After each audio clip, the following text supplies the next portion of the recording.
Unasemaje? Eti nini? Una pesa? Mara alikula jiwe la mdomo. Shanga nani ukanipiga? Sasa sauti inasikika kutoka upande wa pili. Watu wote wakakaa mbali. Kuna jamani mlala hoi tu mlalala kizembezembe. Kampiga mbabe jabali la mdomo. Kibondelele. Hey. Haya. Wakaenda pale mara moja na upesi. Jamaa anajionyesha hata haogopi. Kalala bado usingizi. We mpuzi unanipiga mimi? Akamba potea. Potea. Bubu we. Nani bubu? Mimi bubu. Si mkono kutukana hivyo. Kavunjwa kwanza mkono. Alirushwa. Kibo. Mzee mkubwa akasimama tena. We mpuzi unanipiga mimi, unanifahamu mimi ni nani? Mimi ni kiongozi wa genge la X genge. Akapiga ukunga kuongeza kikosi kinatakiwa kiongezeke zaidi.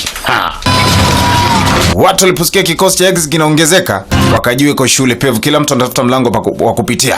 Wanao milango wakafunga, wenye biashara zao wakafunga, maana anajua muda si mrefu kivumbi kitatimka hapa Babalai. Akapata habari mkuu wa kigenge ili kwamba kuna jamaa mmoja analeta ukaidi.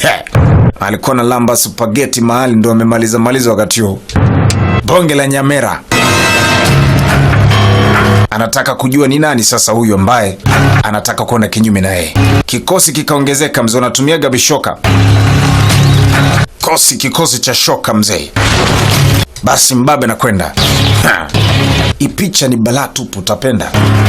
Wala unaopenda mkongorongoto roro. Hapo utafurahi. Sema mkuu huyu hapa amenipiga.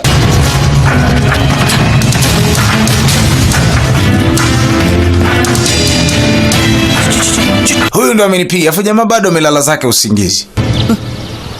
Akamba sasa kunaga hata mtu wote anagusa hata mbwa wa hili genge. Katema mate. X gang. Genge la X. Mnanyanyasa raia kuchukua ushuru kwa nguvu. Kwanza nyinyi ni kina nani? Bwana akaona na kiburi akatoa amri ya uawe. Muweni huyu. Muweni. Kaja wa kwanza. Rusha shoka kakamatwa. Pewa.